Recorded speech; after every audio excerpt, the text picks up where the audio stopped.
Now, ethical issues in marketing is what we started yesterday. So the main four P's of marketing, that is product, price, place, and promotion. Now there can be a lot of dilemmas which can happen. There can be a lot of confusions, or they can face a lot of situations where we do not know which is the correct way of solving the problem. So that can also be another important thing that we have to understand under marketing issues. Now, in every stage of these four P's of marketing, in product, packaging, price, as well as the distribution part, now there will be pressure on everybody at every stage. Okay, so the companies will have the pressure of demand to manufacture the product, and then the companies will put pressure on wholesalers and retailers to sell their products because there was demand. They had uh, taken the products. Now companies also will have a demand, the companies also will have a pressure from the creditors to buy more products, the raw materials. So it's a cycle where there is lot of pressure being put up on each and every person at every stage, and then consumers are also under pressure to buy certain products, maybe because of societal needs or because of their wants. Okay, so because of this pressure at every level, because of the stress that is made at every level, the people from company, manufacturers, service people, wholesalers, everybody will have to face certain ethical issues in between them. Okay, so those things we are going to understand one by one under this topic, ethical issues in marketing. Especially when it comes to advertising and branding, there are a lot of things that have to be considered. Whatever we see as an advertisement is not uh, which is created that easily, right? So there, and also there is a separate council or board, and there are separate acts which has to be kept in mind. Everything has to be followed before getting one advertisement ad outside. So let us understand what are the major ethical issues that can be faced in the marketing. Firstly, marketing research. Before any product is manufactured or before any product is even thought of getting manufactured, a thorough market research will happen. And after market research happening only, they will collect all the data. They'll collect opinion from the consumers. They will see who are the competitors who are present in the same field, and then only they will start with the product. Now here, the ethical issues which we can expect is copying the competitor's product. Okay, because no matter how much you see, you will find a similar product. It's not same, but then it is a similar product. So that is the main reason why you can see the ethical problem here is the copying of the product from the competitors. It is risky. It is risky because if you get the same product, people will see, okay, there are two products which is similar, we can buy anything, that's fine. So there are a lot of fake products which you can buy online in the name of Puma, Nike, Adidas. They usually don't have, but then these products, just with that one symbol of Puma and Nike, they will be able to sell the products easily. So market research has to be done in a proper way with lot of privacy which will be involved. Even see, market research cannot have privacy, but then the data that is collected, they have to make sure it is kept very confidential. And then stereotyping. Stereotyping is, every time you see in the society, they will have certain expectations from the individuals.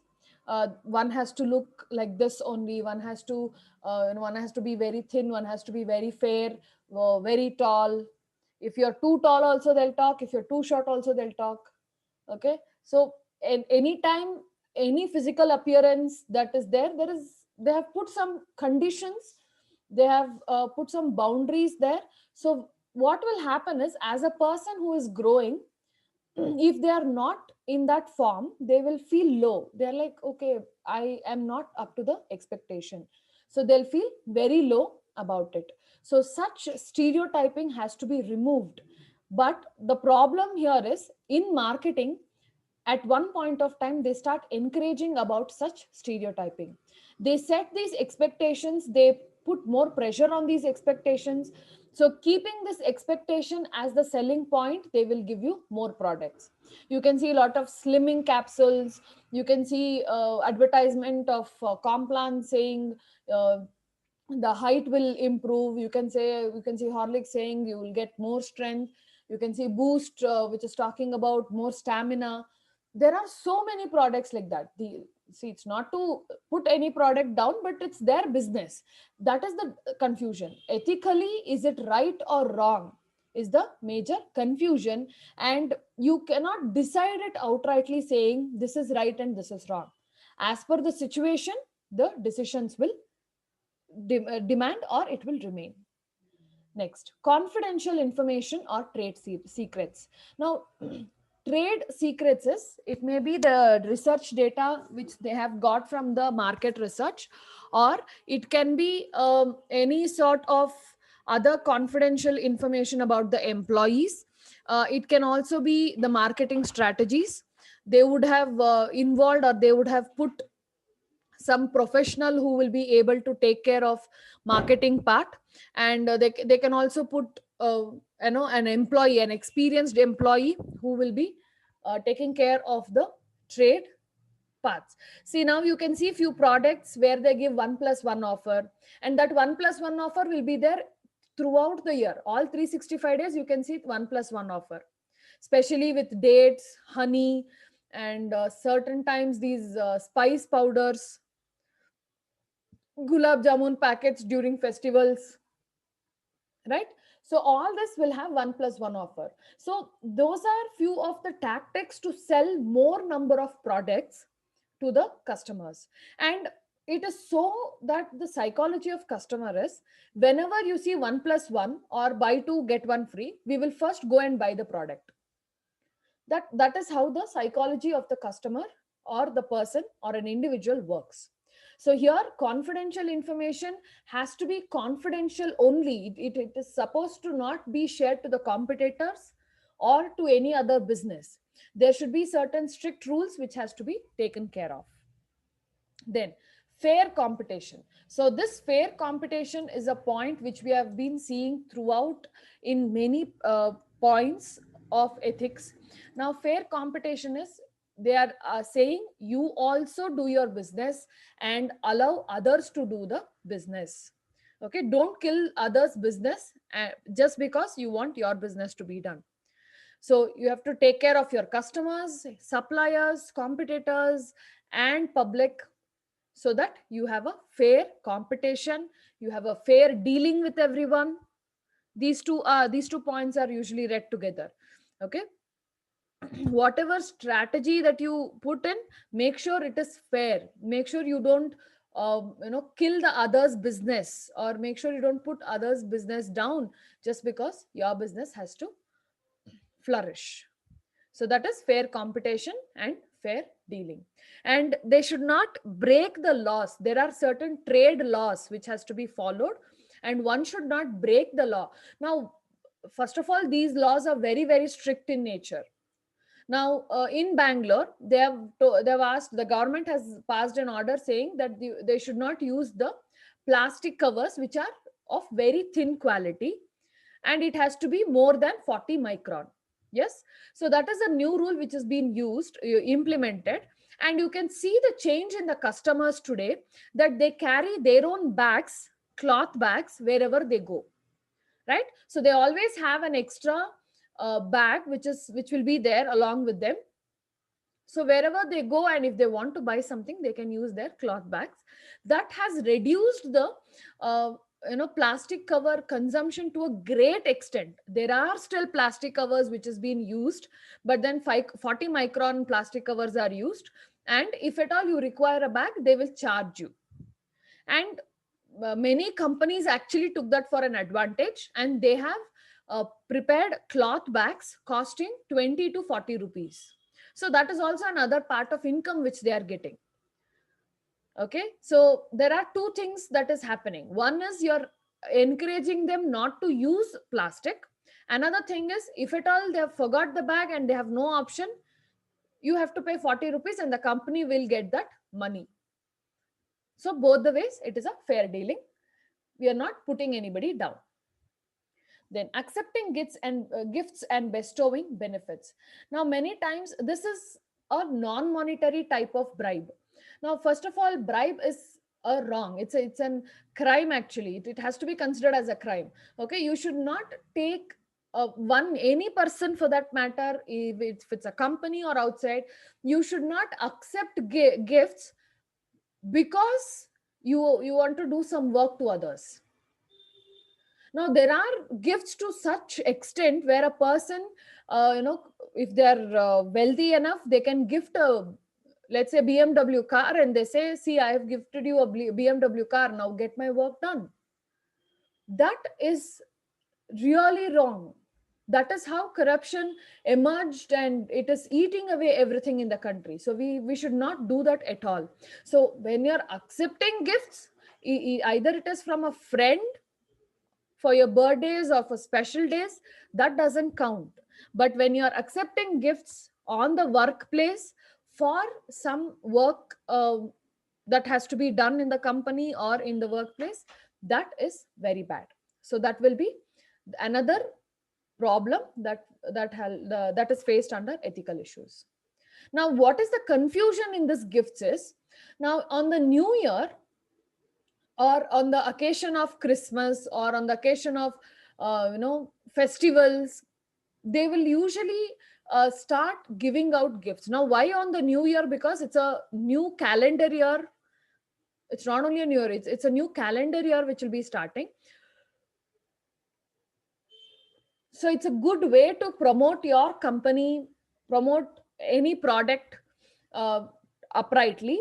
So they would think, okay, we will create some calendars, we will get some gift items, and we can give it to our customers and other people. So it will be good if they use our company products. Now is that also considered bribery is a question, and there are different answers for it. Some few of them will say no, those small things are also bribery, but few of them will say it's just a gift.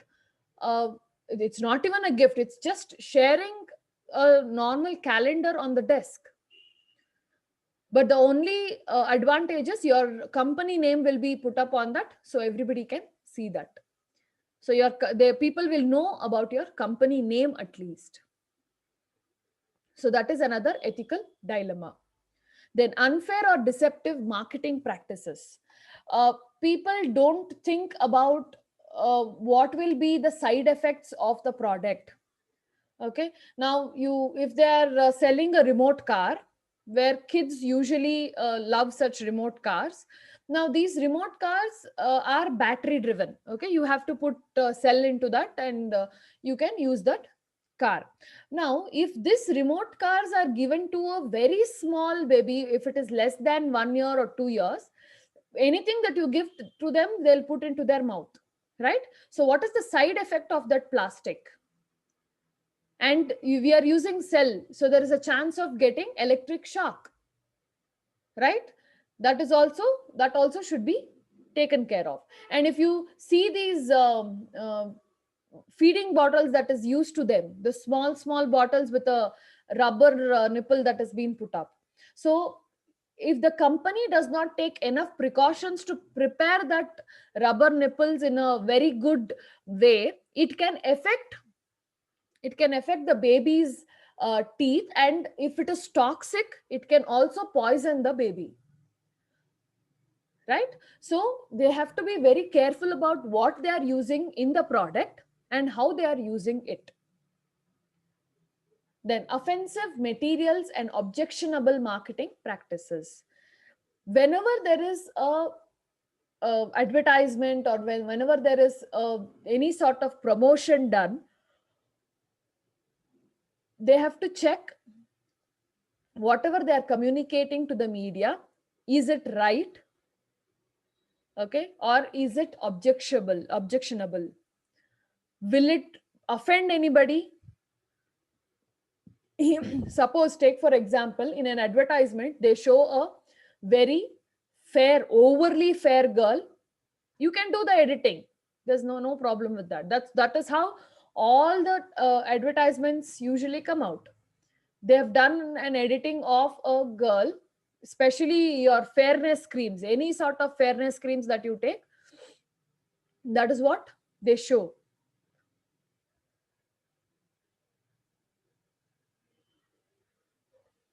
They show in such a way that within 15 days you get fairness. You will not have any marks on your face. You'll have a flawless skin. So what are you promoting? Are you promoting your product, or are you promoting only fair skin people are acceptable in India? That is the dilemma. I hope you're able to follow. That is the dilemma. Our parents have been using the products from so many years, and I don't see any person having so much of flawless skin by using all the fairness creams. And now you can see a lot of brands which is having the tagline of Ayurveda, natural products everywhere. Is it really following it, or is it only putting the names? That is offensive material and objectionable marketing practices. Then product and distribution practices. Now here, if at all there is any complaint from the consumer, the customer care should be set up to take up the complaints, and they have to try to solve it. Once they sell the product, they should not just leave it out, or they should not just go away. Product, customer feedback, everything has to be taken care of. And then when it comes to distribution, as I already mentioned before, there is a pressure on every level, every person to sell the product. And that product, if it is sold at enough quantity and there is enough profit, there's no problem. If not, again, there's a lot of pressure.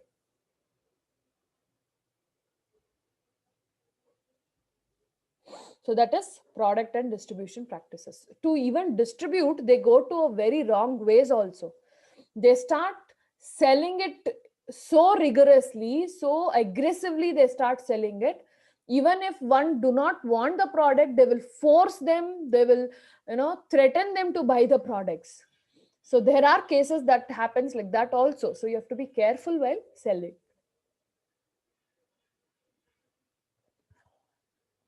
Then, special ethical issues in marketing to children. Now, nowadays, or from before also, children are one set of, that customer who are always targeted. Even when you go to a small shop, if you go along with a kid, any of your sister, cousin, somebody, some small kid you take along with you, they will make sure they'll buy a chocolate from you and come back. You would have gone to buy 1/2 liter milk only, but then you will buy a chocolate along with that and come back, right? So children are there, the psychologically, anything that appears good, anything that appears colorful, children are attracted to that and they want it.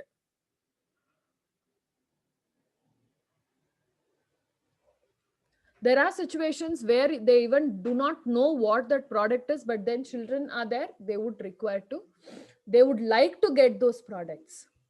So those are special ethical issues. Then pricing ethics. According to the pricing, how the products are sold.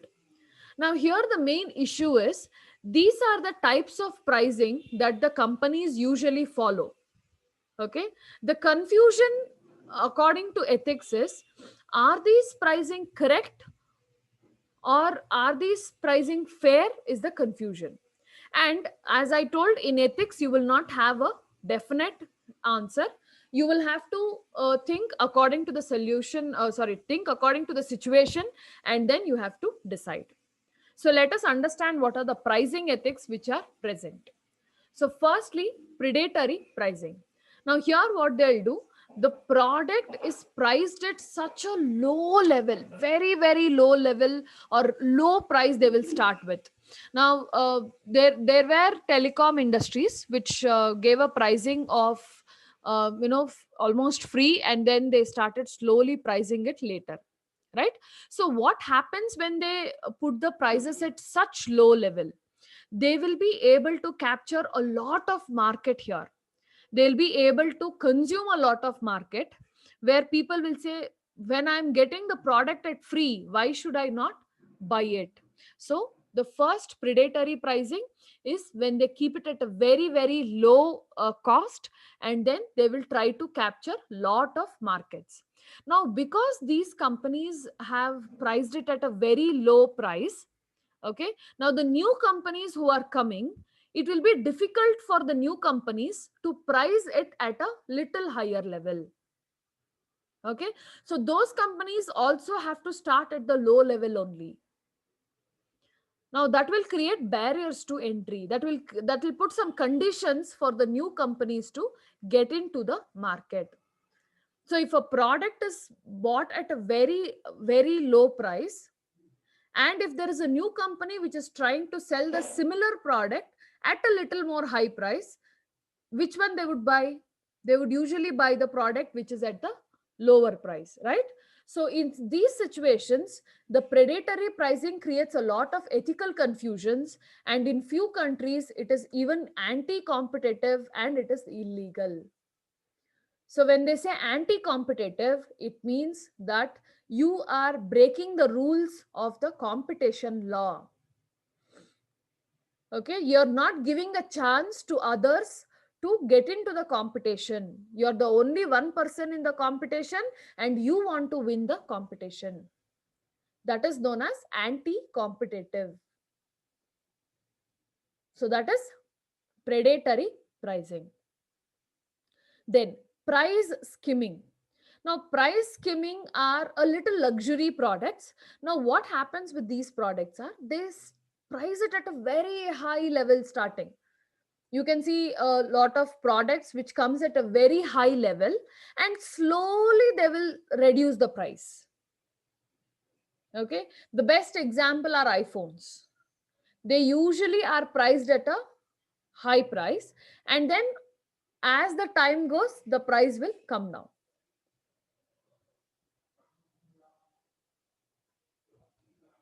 So that is price skimming. So they are discriminating the prices through time, one after the other. Now when they price it at a higher level, what is that they'll be doing? They will be recovering a lot of cost here. Okay, the being afraid of getting loss will not happen. So with selling one or two products, they will be able to recover a lot of cost. So that is price skimming. What is predatory pricing? Predatory pricing is at a very low level, and they will increase the rate later. Price skimming is they will start at a very high price and slowly they will reduce it. Then price discrimination. Now here selling the product at different prices for different type of customers, different group of customers at different places, they will be selling them in a different way. Okay, so this such pricing discrimination is not a good practice. Now because they were doing this price discrimination, government came up with a rule of MRP, maximum retail pricing. Because people were discriminating the prices like this, they came up with the MRP. Then bid rigging or favoritism. Now you would have seen in few of the movies where they say you, or where they show you that there will be two groups. Now let us take for example, there is a auction which is happening. Okay, there is an auction which is happening. Now in this auction, hold on. Yeah, now in this auction, they are selling a antique furniture. Let's say it can be chair. There's an antique chair which is being sold, and we are a furniture company. We are a furniture company who wants to buy this antique chair so that we can sell it at a good price. Now, there are two groups. Okay, there are two groups who are here to bid the price. Now, what would happen is they would have already discussed among both the groups who is going to win the bidding. Okay, they will have some adjustments, they'll have some settlements, and they will do the bidding. And everybody knows that only one person will be buying or one person will be winning the bid, and they will buy the chair. So if there is a new person who has come for the bidding, that person will feel unfair and he is not even given a chance to place the bid or place his amount or raise his voice for the amount in the auction. So that is favoritism. Now, when you already know who is the winner, why should you do this activity of bidding? So that is known as bid rigging. Already you know who will be winning, and then that has been a practice for long. Excuse me. That has been a practice for long period of time. Okay, so that is another problem with the pricing. Then price war. Similar products will be priced at the similar rate. Okay, you have lot of products which are priced at the similar rate. All toothpaste products, all brands, almost similar price. 1 rupee here and there, 5 rupees difference. Toothbrush brands, detergent, soap, almost similar. You have body wash and body soaps also having a lot of price wars. Okay, so one competitor will lower the price and the other one will lower the price to match. If one will increase, the other will increase. Now if you see the soaps like uh, Santoor, Hammam, Medimix, these soaps usually sell in the pack of uh, 4, 3, 2. It's a group of soaps that they sell. It's not a single one, right? So even such soap has lot of price wars happening, because people with middle class and the lower middle class and the poor class would like to buy a normal soap. For them it doesn't matter which brand, just a soap for everyday cleaning, that's all. So price wars happens on a very very large level, which sometimes can turn the tables around into a great war also. Then price fixing. How do we fix the price? It's not only one factor that will be considered while fixing the price. It will be more than that. We'll have to check how much people can afford. We'll have to check how they will be able to pay the price. Can we be a little flexible, or should we group the products and give them, or should we give them 1+1 offer? How is the competitor selling the products? How is he putting the price on? Okay, what is my profit percentage as a company? A lot of things has to be kept in mind before fixing the price, and that fixation of price also should be able to give me profit, as well as it should be a competition to the competitor. You should not put anybody down. That is the main intention. Okay, so price fixing will violate the competition law.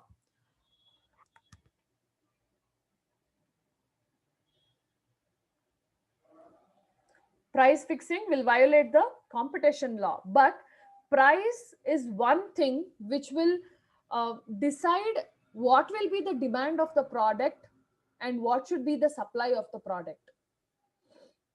Okay, now if you price a product, let's say it's a rinse soap. Okay, let's take an example of rinse soap. Now, if suppose that rinse soap, that small bar of 10 rupees which you get, or 5 rupees that you get, if you price that small soap bar at 25 rupees, do you think people will buy? They know how the product is, they have used the product, they know what is the quality of the product and everything. So you have products which has been where the price has to be fixed according to the consumer needs.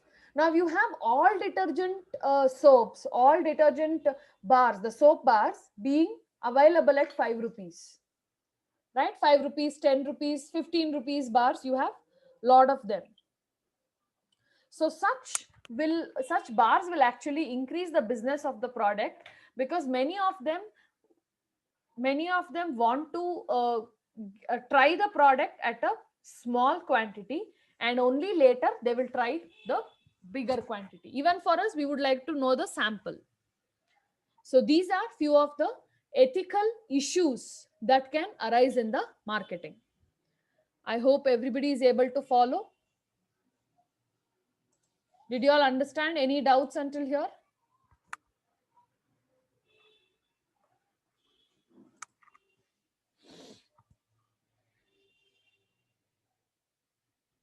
Are you all able to follow?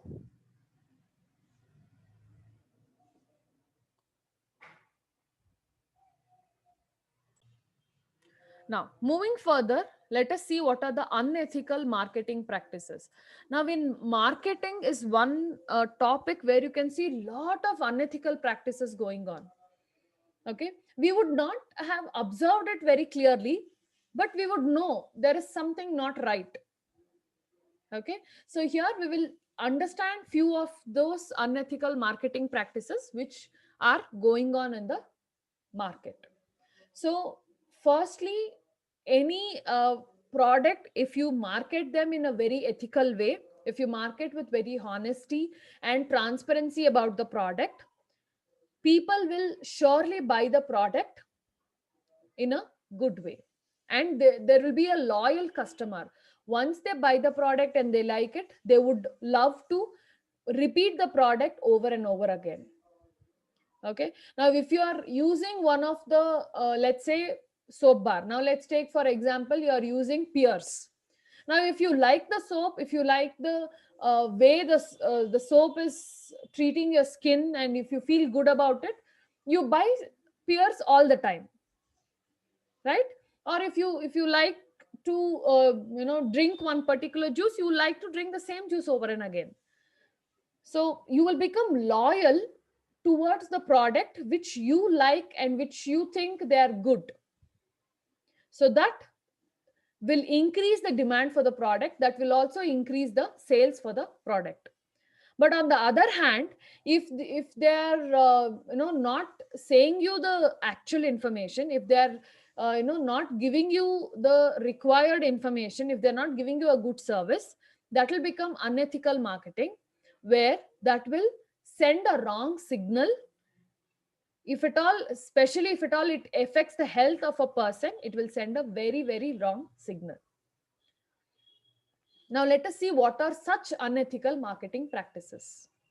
Firstly, making false, exaggerated, or unverified claims.